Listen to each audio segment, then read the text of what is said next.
Hello, નમસ્કાર. સ્વાગત છે તમારું આપણા ચેનલ હેલ્પફુલ દોસ્તમાં. આજે આપણે આ વિડીયોમાં જોશું દિવ્યાંગ લગ્ન સહાય યોજના અને તેમાં કયા કયા ડોક્યુમેન્ટની જરૂર પડશે અને તેનું ફોર્મ ઓનલાઈન કઈ રીતે ભરી શકાય તેના વિશેની માહિતી આપણે મેળવીશું. તો ચાલો સર્વપ્રથમ જોઈએ ફોર્મ ભરવા માટે. એના માટે તમે મોબાઈલ, લેપટોપ, કોમ્પ્યુટર ગમે તેમાં ભરી શકો છો ઓનલાઈન. તેના માટે તમારે આ સમાજ કલ્યાણ ગુજરાત તે સર્ચ કરશો તમે ગૂગલ બ્રાઉઝરમાં, એટલે તમારે આ રીતે આવશે, વેબસાઇટ ખોલીને આવી જશે e-samajkalyan.gujarat.gov.in. પછી ત્યારબાદ તમે એમાં સિલેક્ટ કરશો એટલે આ રીતે સમાજ કલ્યાણની ઓફિશિયલ વેબસાઇટનું હોમ પેજ ખુલશે. આપણે આ ઇંગ્લિશમાં છે, હવે સમજવા માટે ગુજરાતીમાં કરીએ. ત્યાં સાઈડમાંથી તમે ગુજરાતીમાં કરી શકો છો, એટલે તમે જોઈ શકો છો આ રીતે આપણે ગુજરાતીમાં આવી જશે.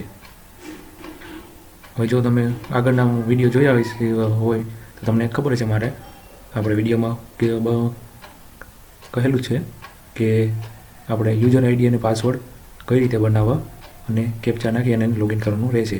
જો તમે એ વિડીયો ના જોયા હોય અને પહેલી વાર જતા હોય તો અહીંયા આપણે લખેલ છે નવા યુઝર, તેમાં જઈ અને કૃપયા કરી અહીં નોંધણી કરો, તેમાં જશું એટલે આ રીતે આપણે પેજ ખુલશે યુઝર રજિસ્ટ્રેશન ડિટેલનું.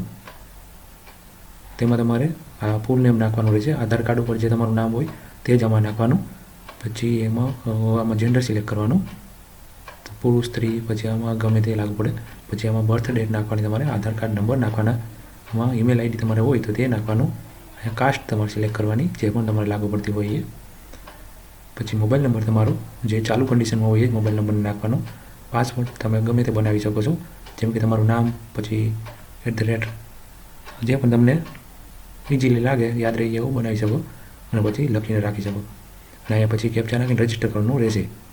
જેવું તમે રજિસ્ટર કરશો એટલે જે તમારે મોબાઈલ નંબર નાખેલો હશે તેના ઉપર મેસેજ જશે, જેમાં તમારું યુઝર આઈડી નંબર હશે અને આ તમે જે પાસવર્ડ બનાવ્યો એ પણ એમાં આવી જશે. હવે જે તમે યુઝર આઈડીનો નંબર આવેલા છે તે તમે અહીંયા નાખો, પાસવર્ડ નાખી કેપ્ચા નાખી અને લોગિન કરવાનું રહેશે. તો ચાલો આપણે તે પ્રક્રિયા કરી લઈએ. હવે તમે જોઈ શકો છો લોગિન કર્યા બાદ આ રીતે પેજ ખુલશે. હવે તેમાં આપણે નિયામક સમાજ સુરક્ષા, તેમાં તમે જોશો નીચે આવેલું છે દિવ્યાંગ લગ્ન સહાય યોજના, આપણે તેમાં જવાનું રહેશે. તે સિલેક્ટ કરશું એટલે આ યોજના વિશેની માહિતી ખુલી, જેમાં દિવ્યાંગ લગ્ન સહાય યોજના, તેમાં મળવાપાત્ર માપદંડ, પાત્રતાના માપદંડ, જેમાં એની ઉંમર મર્યાદા, પછી લાભ ફક્ત એક જ વ્યક્તિને મળવાપાત્ર હોય છે, એક યુગલ દીઠ યોજનાનો લાભ. આ યોજના હેઠળ નીચે પાત્રતામાં દર્શાવેલ વિકલાંગને ટકાવારી મુજબ લાભ આપવામાં આવે છે અને આ યોજના હેઠળ લગ્ન થયાના 2 વર્ષની અંદર સહાય મેળવવા અરજી કરવાની હોય છે.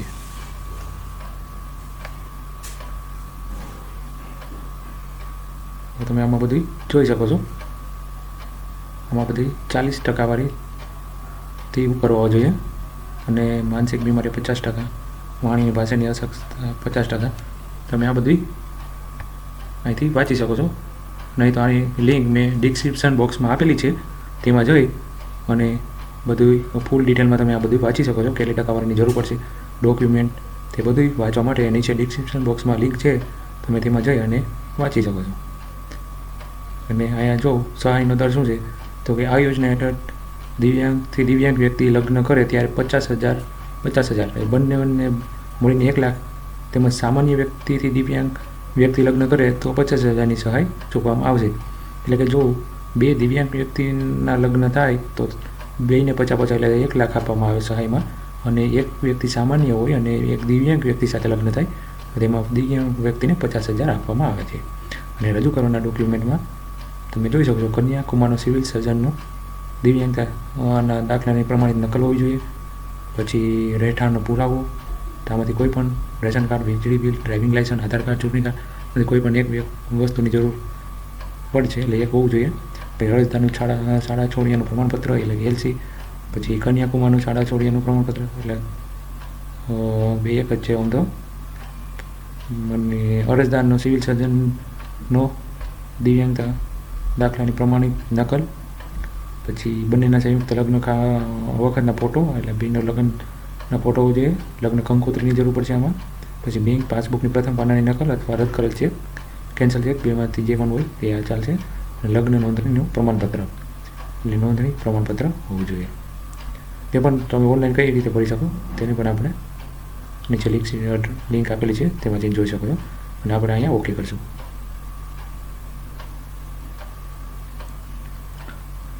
એટલે તમારી સામે આ રીતે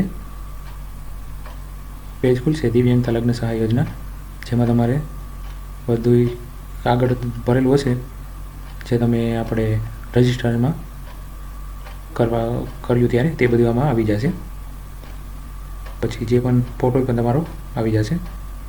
ના હોય તો પછી અપલોડ કરવાનો રહેશે ફોટો. અને તમે જોઈ શકો છો આ બધી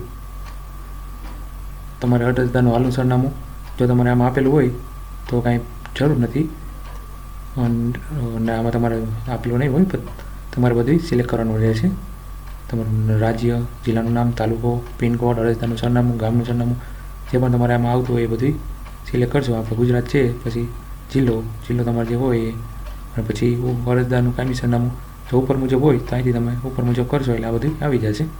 પછી દિવ્યાંગતાનો પ્રકાર તો કે શેમાં આવે છે એ બધું આમાં એસિડ હુમલાનો ભોગ બનેલ, સ્થિતિ સાંભળવાની, પછી માનસિક બીમારી જે પણ તમને લાગુ પડતું હોય આવી જાય. પછી દિવ્યાંગતાની ટકાવારી એ નાખી અને સેવ અને નેક્સ્ટ કરવાનું રહેશે. એટલે જેવું તમે કરશો એટલે આ રીતે આગળ અરજીની વિગતો ખુલશે, જેમાં આપણે લગ્ન કર્યાની તારીખ નાખવાની રહેશે. પછી લગ્નના દિવસે અરજદારની ઉંમર, એટલે જો અહીંયા તમે તારીખ નાખશો લગ્ન કર્યાની એટલે ત્યારની ઉંમર કેટલી છે એ અહીંયા દર્શાવી દેશે. પછી પરણિત, અપરણિત, પરણિત કે વિધવા, લગ્ન સમયે પરણિત, અપરણિત કે વિધવા. લગ્ન સમયે શું હતું? લગ્ન સમયે અપરણિત જ હોય, લગ્ન થયા બાદ પરણિત એટલે અપરણિત જ આવશે. પછી અહીંયા કુમાર સાથે લગ્ન થયા હોય તેની વિગત, જેની સાથે લગ્ન કરેલું હોય તેનું પૂરું નામ અહીં લખવાનું રહેશે. પછી તેનું જાતિ લખવાની રહેશે, સિલેક્ટ કરવાની હશે જાતિ, કન્યા અહીંથી જાતિ તમારે સિલેક્ટ કરવાની, જેના સાથે લગ્ન થયા હોય એની પેટા જાતિ અહીંથી સિલેક્ટ કરવાની. પછી કન્યા કુમારની જન્મ તારીખ અહીં નાખવાની, લગ્નના દિવસે તેની ઉંમર કેટલી, જન્મ તારીખ નાખશો એટલે અહીંયા આવી જશે. પછી આ યોજના હેઠળ અગાઉ સહાય મેળવે છે કે કેમ, તો કે ના. પછી જેની સાથે લગ્ન થાય છે તે દિવ્યાંગ છે કે જો હોય તો હા ના, અને નહીંતર હા હોય તો તે તમારે સિલેક્ટ કરવાનું. પછી તેના પિતા વાલીનું સરનામું નાખવાનું કન્યાકુમારના.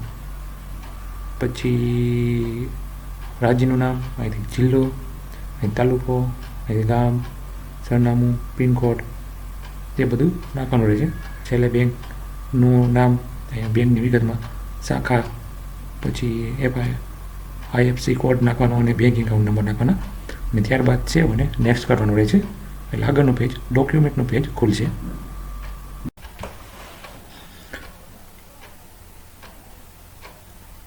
હવે તમે અરજીની વિગતો સેવ અને નેક્સ્ટ કરશો એટલે આગળ આ દસ્તાવેજોની વિગતો ખુલશે, જેમાં તમારે કે ડોક્યુમેન્ટ અપલોડ કરવાના છે, દસ્તાવેજ તે બધું દર્શાવેલ છે. અને આ ડોક્યુમેન્ટની સાઇઝ 1 MB કરતાં ઓછી હોવી જોઈએ. હવે આપણે દસ્તાવેજો જોઈએ ક્યાં ક્યાં છે, તો કે રહેઠાણનો પુરાવો, તો જેમાં આપણે જોયું કે આગળ ડોક્યુમેન્ટમાં કે રેશન કાર્ડ, વીજળી બિલ, ડ્રાઇવિંગ લાઇસન્સ, આધાર કાર્ડ, ચૂંટણી કાર્ડ પૈકી કોઈ પણ એક હોવું જોઈએ ડોક્યુમેન્ટ. જે અહીંયા ડોક્યુમેન્ટ નંબર અને પછી ચૂઝ ફાઇલ કરશો એટલે તમારા મોબાઈલમાં હશે તો તમે મોબાઈલમાં ફોર્મ ભરતા હશો તો મોબાઈલના મેમરી કાર્ડ અથવા જે ફોન સ્ટોરેજમાં હોય તેમાંથી આ સિલેક્ટ કરીને અપલોડ કરવાનું રહેશે. અને અરજદારનું શાળા છોડ્યાનું પ્રમાણપત્ર, તો તે તમારે આમાં ડોક્યુમેન્ટ નંબર નાખી અને પછી ફાઇલ અપલોડ કરવાની રહેશે. પછી કન્યાકુમારનું શાળા છોડ્યાનું પ્રમાણપત્ર એ અહીં અપલોડ કરવાનું રહેશે. અરજદારનો સિવિલ સર્જનશ્રીનો દિવ્યાંગતાના દાખલાની પ્રમાણિત નકલ એટલે તમને ખ્યાલ જ હશે કે જેને આપણે ટ્રુ કોપી કહેતા હોય એવી અહીંયા અપલોડ કરવાની રહેશે. પછી બંનેના સંયુક્ત લગ્ન વખતના ફોટા, એટલે ફોટો પાડેલા હોય જે લગ્નનો તે અહીં અપલોડ કરવાનો રહે. પછી લગ્નની કંકોત્રી તેનો ફોટો પાડીને અહીં અપલોડ કરવાનો. અને બેંક પાસબુકની પ્રથમ પાનાની નકલ અથવા રદ કરેલ ચેક એટલે કેન્સલ ચેક જે હોય તે વ્યવસ્થિત ફોટો પાડીને અહીંયા અપલોડ કરવાનો. લગ્ન નોંધણીનું પ્રમાણપત્ર એટલે એ ડોક્યુમેન્ટ તમે નોંધણી કરાવેલી હોય જે તમારા લાગુ પડતા તાલુકા પંચાયત નગરપાલિકા કે જે પણ તમારે ગ્રામ પંચાયત તેનો અહીંયા ફાઇલ અપલોડ કરવાની રહેશે. પછી આપણે આ બધું કર્યા બાદ છેલ્લે સેવ અને નેક્સ્ટ કરશો એટલે આગળનું પેજ ખુલશે જેમાં તમે જોઈ શકો છો કે આપણે આ ફિલ કર્યું. છેલ્લે નિયમો અને શરતો, તેમાં નિયમો અને શરતો શું કહેવા માગે છે તો કે ઉપરોક્ત વિગતો સંપૂર્ણપણે સાચી રજૂ કરવામાં આવેલ છે. આ માહિતી ખોટી સાબિત થાય તો અમારી અરજી રદ કરવામાં આવશે અને ખોટી માહિતી રજૂ કરવા બદલ સરકાર અમારી સામે કાયદેસરની કાર્યવાહી કરી શકશે જેની અમને ખબર છે અને તેની અમોએ નોંધ લીધેલ છે. તો આપણે અહીંયા સિલેક્ટ કરવાનું કે આપણે અને પછી સેવ અને એપ્લિકેશન કરશો એટલે તમારે આ એપ્લિકેશન તમારું સેવ થઈ જશે અને તમારા મોબાઈલ નંબર ઉપર મેસેજ આવશે જેમાં એપ્લિકેશન નંબર લખેલા હશે.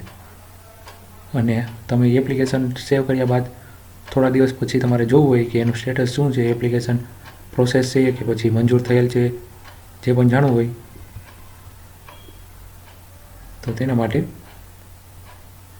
આપણે એની ઓફિશિયલ વેબસાઇટ જે છે સમાજ કલ્યાણની તેમાં જાશું અને તેમાં તમે નીચે થોડાક જાશો એટલે જો અહીંયા લખેલું આવશે તમારી એપ્લિકેશનની સ્થિતિ તેમાં જાઓ એટલે તમારે જે એપ્લિકેશન સબમિટ કરવામાં જે આપણે મેસેજ આવેલું છે એમાં એપ્લિકેશન નંબર લખેલા છે એ તમારે અહીંયા નાખવાના રહેશે અને તમારી જન્મ તારીખ નાખશો અને પછી સ્થિતિ ચેક કરવામાં કરશો ક્લિક એટલે તમારી એપ્લિકેશન આવશે અને એની સ્થિતિ બતાવશે એટલે કે એ પ્રોસેસિંગમાં છે કે તે મંજૂર થયેલી છે શું પણ કે પછી કોઈ ડોક્યુમેન્ટનો ફોલ્ટ હોય કોઈ ડોક્યુમેન્ટ અપલોડ કરવાનું હોય તો પાછું તે પણ બધું બતાવશે. ના મંજૂર કરેલું હોય તો તેનું કારણ પણ બતાવશે. તો આ રીતે તમે ઘરે બેઠા દિવ્યાંગ લગ્ન સહાય યોજનામાં ફોર્મ ભરી શકો છો. અને આ વિડીયોને મિત્રો વધુમાં વધુ શેર કરજો. કોઈ પણ તમારી આજુબાજુ વિકલાંગ દિવ્યાંગ વ્યક્તિ રહેતા હોય કે જેમને આ યોજના વિશે ખ્યાલ ના હોય તો તેમને પણ માહિતી મળે. તમારા બીજા મિત્રોને શેર કરજો.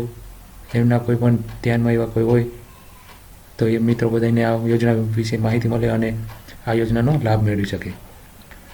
અને જો આ વિડીયો તમને ગમ્યો હોય તો વિડીયોને લાઈક કરજો. આપણા ચેનલને સબસ્ક્રાઈબ કરવાનું ના ભૂલતા તાકે આવી જ રીતે નવી તમારા સમક્ષ જાણકારી આપતા રહું. અને વિડીયો જોવા માટે ધન્યવાદ. Thank you for watching this video.